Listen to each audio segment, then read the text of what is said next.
Photos of a pale, dark-haired boy are distorted in various ways. I used to have these two secrets that I would go to bed with every night, and every night hope and pray that I would wake up and they'd be different. And one was that I was gay, and one was that I wore diapers. And I honestly thought that I would go to the grave not telling anyone those things. He wears a dinosaur costume. So much of my challenges and my hardest times were due to internalizing the perception that society had of gay people or disabled people and turning that prejudice or hatred onto myself. Concentric rings divide a young man's face. I didn't see anyone on screen, on stage, in media who were proudly and openly disabled that I could look up to. Title: Perspective Shift. A line expands under the name Daniel Monks. In an empty theatre, the slim, curly-haired Daniel performs on a spotlit stage. He turns, stumbling slightly on his thinner right leg. As his left hand moves dynamically, his thin right arm hangs by his side. Having God, her conscience, and these bars against me, and I no friends to back my suit withal, but the plain devil and dissembling looks, and yet to win her. Since coming out of the womb, all I wanted to do was perform.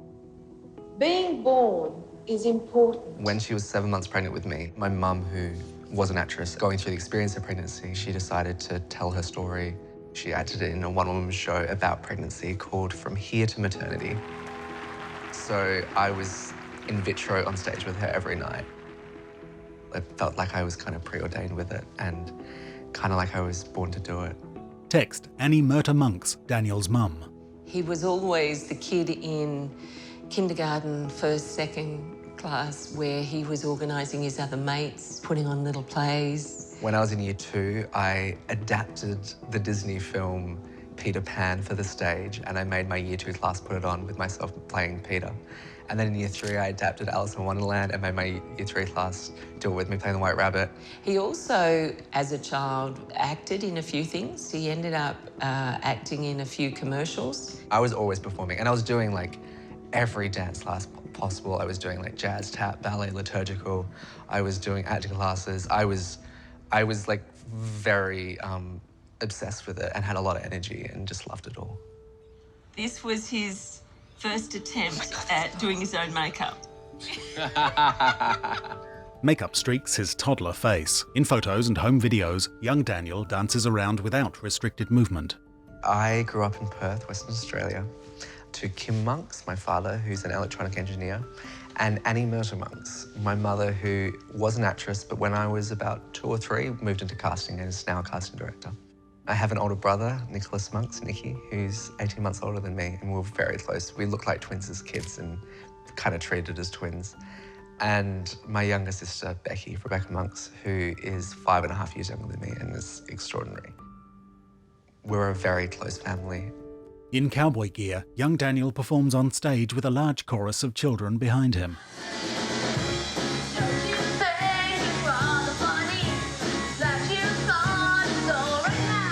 When I was in year 6, I was auditioning for things. I was shortlisted down to the final 2 for a kids' TV series. A PE teacher at school mentioned to my mum that when I sprinted, it looked like I favoured my left side, like I was kind of galloping. Something was niggling at Kim, my husband, and I. They did a brain scan, and then the radiographer just noticed at the top of my spinal cord there was something. And so suddenly our whole world changed, like overnight. The neurosurgeon said we have to do a biopsy to see what this tumour is.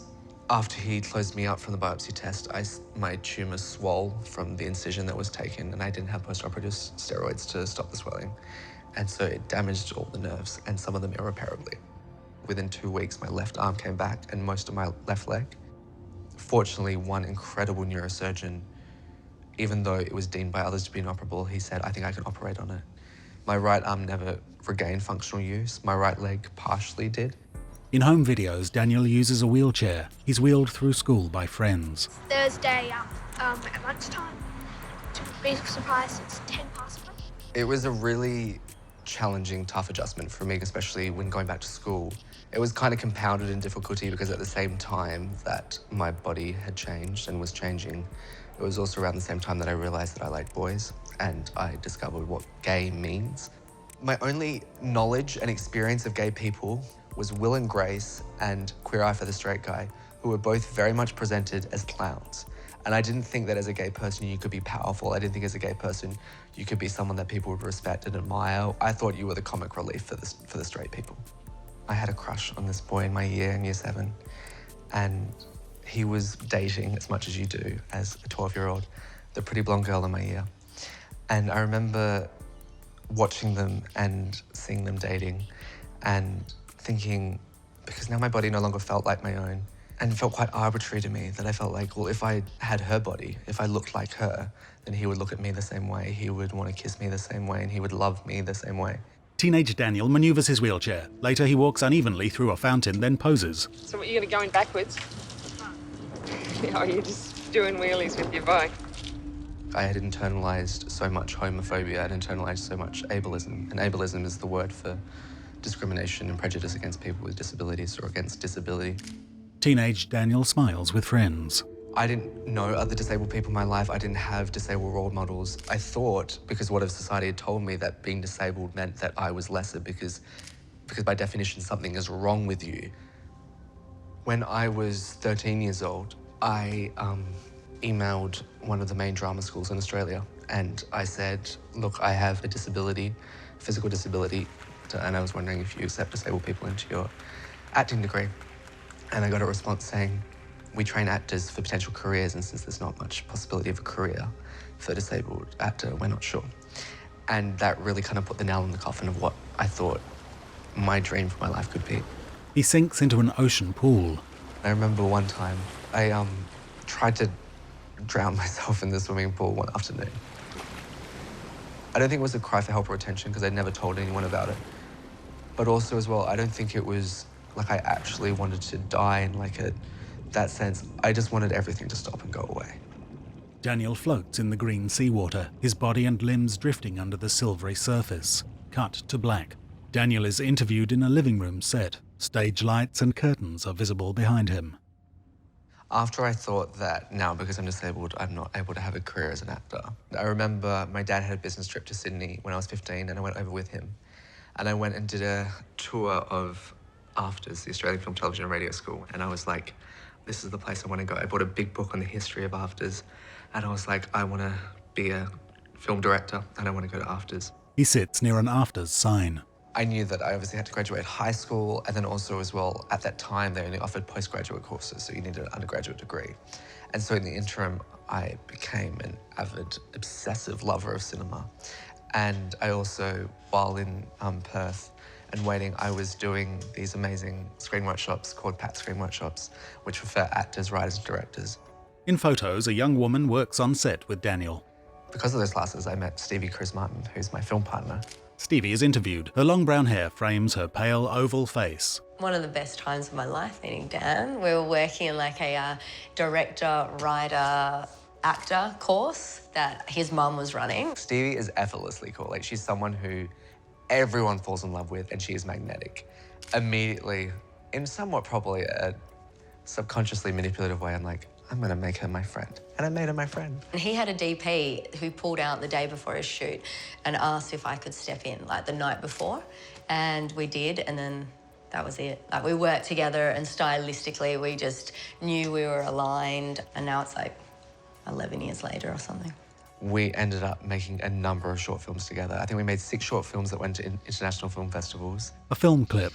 I know how wrong it is. He's your best friend. At the end of that year of workshops in Perth, AFTRS, for the first time in a while, offered an undergraduate course called the Foundation Diploma. So I applied and very fortunately got in, so I moved to Sydney. Even when Danny moved to Sydney to do AFTRS, we were really cheeky in that we'd work out ways that I could either fly to Sydney to shoot it, or we'd, organise shooting it in Perth. We'd only been working together somewhere between 6 to 12 months, but we just knew that the partnership was so strong that we wanted to do that. So the catalyst for really deciding that I wanted to make a feature film, and this was the story I wanted to tell, was when I presented my short film, Herman and Marjorie, at the end of first year. Elderly Herman kisses Marjorie's white hair. A young man wearing only underwear stands in their bedroom. Herman! Hey, no, please, look, I bought you that dress, on our tour to Albany. Your favourite number is 7. Your favourite colour's blue. And your favourite word is rhythm. Marjorie frowns at the young man. Herman. One of the teachers, Ian Brown, said in feedback, have you thought about making this to a feature? I feel like there's more to it. Something I did as a very young filmmaker where I was always looking for like the intellectually interesting idea as opposed to the emotionally truthful idea. And what Stevie would always say, which kind of became a mantra when writing, is like, don't try for interesting. There's nothing more interesting than the truth. So if you try for the truth, that will be the most interesting thing. And it made me really think, and I was like, oh, okay. And I remember going home and thinking, and the first thing I thought was, well, if I'm gonna make a feature, I have to have a story included about 2 young teenage boys, and one of them is secretly in love with the other, so he changes to the body of a beautiful woman so they can make the other boy fall in love with him. Pages from his script titled Pulse glide past. Annie is interviewed. I think the first 3 times I read it, I was always in a blubbering mess. Because although it's not, it is a fiction. There are so many powerful messages in the film about people's attitudes to their bodies, their attitudes to their sexuality. I think initially he'd written the script and we approached producers. That was the first step, and there was no interest. Pulse isn't an easy genre to slot into. But we were also first-time filmmakers. We couldn't showcase that we could carry a 90-minute film over the line. It was kind of all or nothing for us. Like, whenever it got hard, I just thought about me at 13 watching this film. Like, that was what got me through. And even if it's rubbish, even if there's technical problems, even if there's plot holes, whatever, as long as that story is told and there is authenticity in that and it's told as honestly as possible, then that's a win for us. In home video, young Daniel arches his eyebrows. Dan and I were just at home one night and we're like, right, well, no one likes it, everyone hates it, we're just gonna have to do it. Like, we're just gonna need to do it. The little money I had was from an out-of-court settlement from medical negligence from the complications from the biopsy. I ended up getting 1/12 of the compensation I needed, and then 60% went to lawyers, so it wasn't a lot of money. So I put quite a bit of my own money into it. Standing before a cinema screen, Daniel gazes up at home videos of his child self. When I put acting to bed, it was hard, but I also very much didn't even tell anyone that I had ever wanted to be an actor. If I met new people, I never mentioned that I ever acted as a kid. I was very almost closeted about my acting desire. So this was about 2 or 3 years into developing it that I realized that, look, if I'm ever going to act, if I'm ever gonna, even for one project, fulfill this dream of being an actor and acting, then this is the one time I can give myself this opportunity. And also, there's no one, I can't think of another actor who is more right to tell this story than me. It's literally based on me, based on my experiences and feelings and everything. So it was quite a exciting, terrifying, empowering thing when I finally decided that I really wanted to play the character of Ollie in it. Daniel stands facing an acting coach. They wobble their cheeks with their hands, then pinch their noses. Good, and scrunch up your nose like a petulant child. We're gonna go me, me, me, me, me, me, me. Me, me, me, me, me, me, me. When I decided that I wanted to act in this film, I did like at least 2 acting classes a week for like 2 years in preparation, where I really learned acting and really worked with lots of different teachers. I never feel more free, I never feel more present, and I never feel more alive than I do when I'm acting. In Pulse, a high school girl sits with Ollie in his hospital bed. A teenage boy laughs nearby. I'm not even sure I can do it, but like I think maybe I might have my new body like be a woman. The boy laughs. The girl looks quizzical. During the shoot, Daniel sits in a corridor, his forehead pressed to Stevie's shoulder, his hand gripping her wrist. Cutting? Is that what you need, Joe? That's all I want. Ladies and gentlemen. Wait, call Brody. Oh. Call Brody. Someone ran out here. Ladies and gentlemen of Pulse, I am very, very excited to say that that is a wrap on principal photography for Pulse. Well done. Daniel and Stevie hug.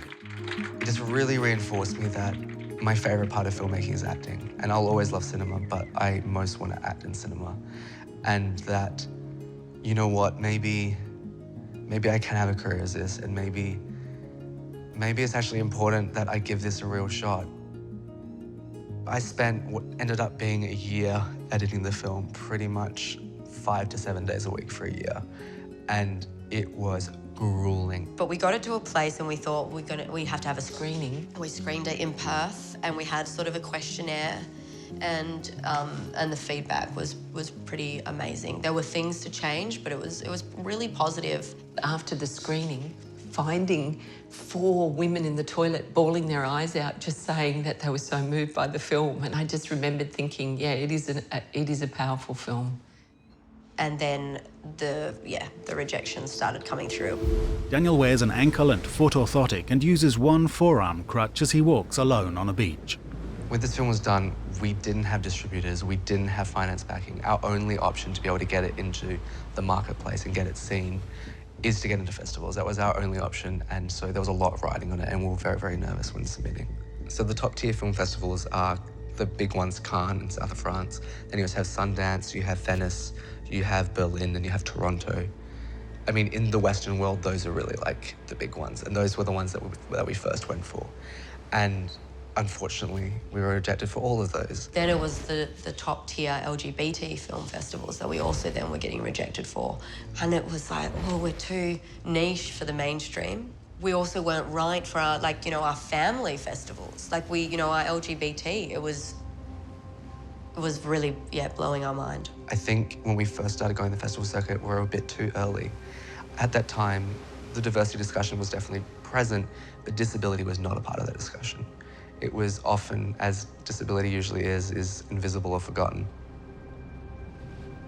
I feel like the greatest challenges we as disabled people face aren't our impairments. What's hard is really facing the prejudice, attitudes, or obstacles that our society put against us. Facing the ocean, Daniel removes his shirt. We've spent so much of Danny's money. We've spent so much money of people that we really love and respect. And the festivals were fading and they were going, and you're thinking, this is going to be another one of those films that just goes under the bed. Bubbles streaming from his mouth, Daniel sinks into the green water. Eyes squeezed shut, he swims.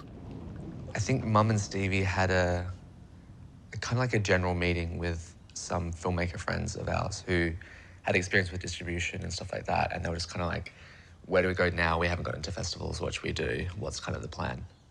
One of them mentioned, oh, I think the programmer for Busan is in Australia at the moment. You should get in touch with Screen Australia because he might have already left, so get in touch. Very generously of him, the wonderful programmer from Busan International Film Festival, agreed to watch it.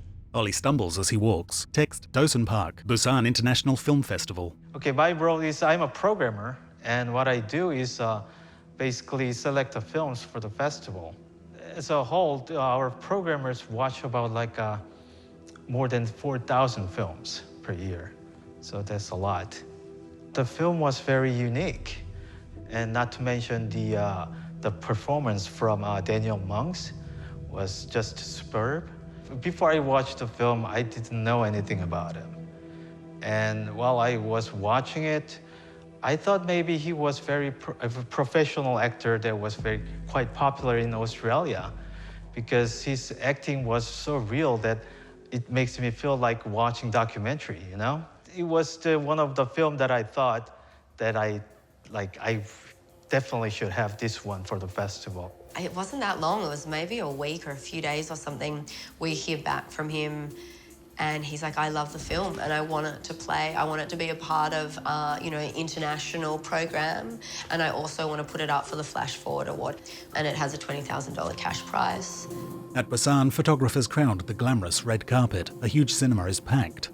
So we'd found out we'd got into Busan and we knew we were going to be international competition, which we were just so stoked for. But what I didn't realize was it was the most important film festival for Asian cinema, but it also is really highly respected around the world. It didn't sink in until we actually got to the festival. In photos, Daniel and Stevie are interviewed. They pose beside a huge poster for Pulse and Inner Cinema. There were these beautiful films, from Germany and London, and they had budgets of sort of, 2 to 6 million euros. It was already ridiculous enough we were even in competition, and we had no illusions that we were at all in a chance of winning. And I mean, truly, to the point where the way So the night before closing night, we were out with the filmmaker friends at like a bar near the hotel that we're all staying at. I was like one of the first people to leave, but it was like midnight. I got to the hotel, we got in the lobby, and then Dosen was in the lobby, and he looked very panicked. And I was like, is everything okay? Is everything okay? He's like, yes, I just need to speak to you and Stevie. And I was like, okay. Dosen's like, I just want to let you know that that Pulse has won the Flash Forward Busan Bank Award. And so there's going to be an announcement at the closing ceremony tomorrow. And so you both need to present a speech. And also there's going to be an encore screening for the winner tomorrow morning in the largest theatre in Busan.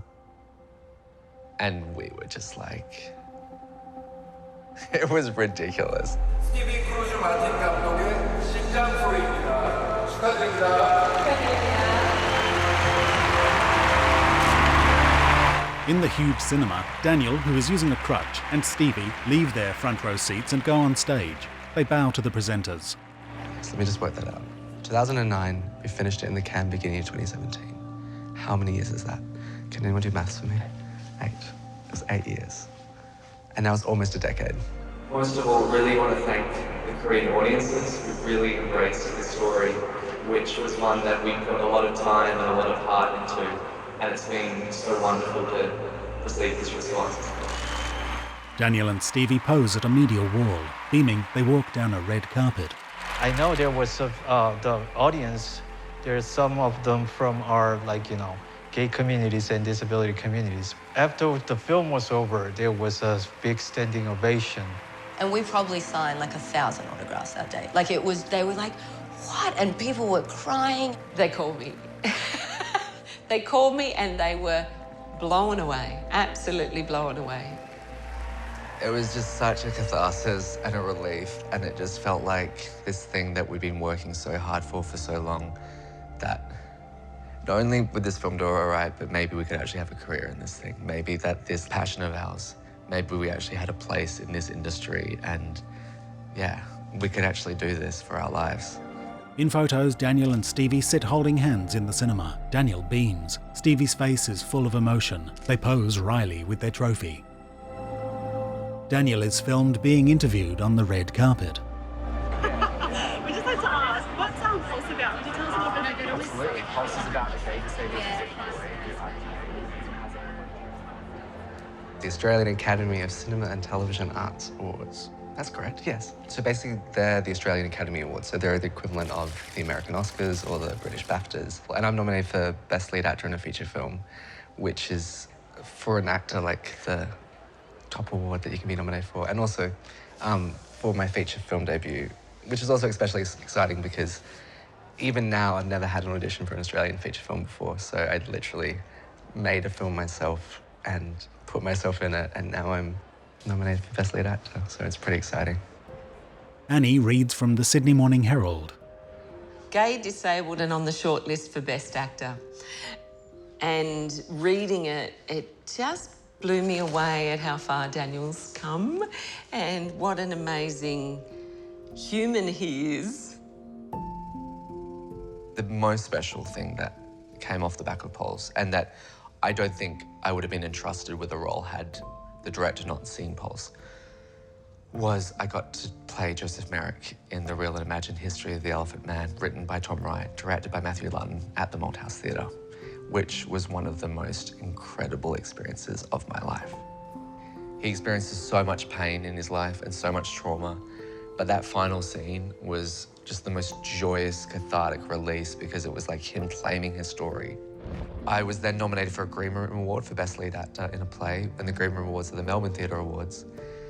But then on top of that, the Helpman Awards, which are the Australia's National Theatre Awards, which are kind of the equivalent of the Tonys in America or the Oliviers on the West End. And then I got a Helpman nomination. And the other nominees were Hugo Weaving, and then there was this guy, no one knows who I am, main stage theatre debut, little kid from nowhere. And it was just extraordinary. It was a dream I gave up, and so now the dream that I picked up again is coming through further than I even thought possible. In Pulse, Ollie laughs, parties drunkenly, boisterously hugs his friends and lies in hospital. Storytelling has such power and media has such power. Now more than ever, everything is online now and via media, and it's like how we represent disabled people or any minority has such real life impacts on that community, not only how that community is treated by the rest of the majority, but also how that community perceives and treats themselves. Ollie is glum-faced. Teenage Daniel accepts an award. The tragedy and the struggle of my experience when I acquired my disability wasn't the fact that my arm doesn't move, wasn't the fact that I acquired an impairment.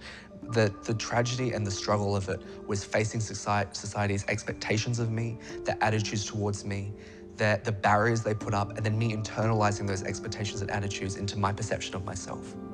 After Pulse has wrapped, the cast and crew celebrate in a corridor, clapping, hugging and dancing. My parents always raised my sister and my brother and I that you can do anything you want in this life, and you can be and do anything you want, but no one is going to give it to you, and you're not entitled to it. But if you work hard enough, then you can achieve it. On a cinema screen, Ollie dances in a living room. And like Pulse is a perfect example. The only thing that got me through that was thinking of that 12 or 13-year-old disabled kid, or even just that kid who feels different and alone, watching that film and having an impact on him or her. And Ollie smiles pensively from the cinema screen. hard work has no steam if not for having a strong purpose, and that's kind of what I discovered. Daniel nods, then laughs. Cut to black. Credits: Attitude Foundation presents a Taste Creative production. Producers: Leah James, Brianna Miller. Executive producers: Sally Browning, SPA, Henry Smith. Series writer and director: Genevieve Clay Smith. Editor: Javed Sterrett, directed by Genevieve Clay Smith. Audio description by The Substation. Filmed on location in New South Wales, Australia and California, USA, on the traditional lands of the Gadigal, Darawal and Gabrielino Tongva peoples.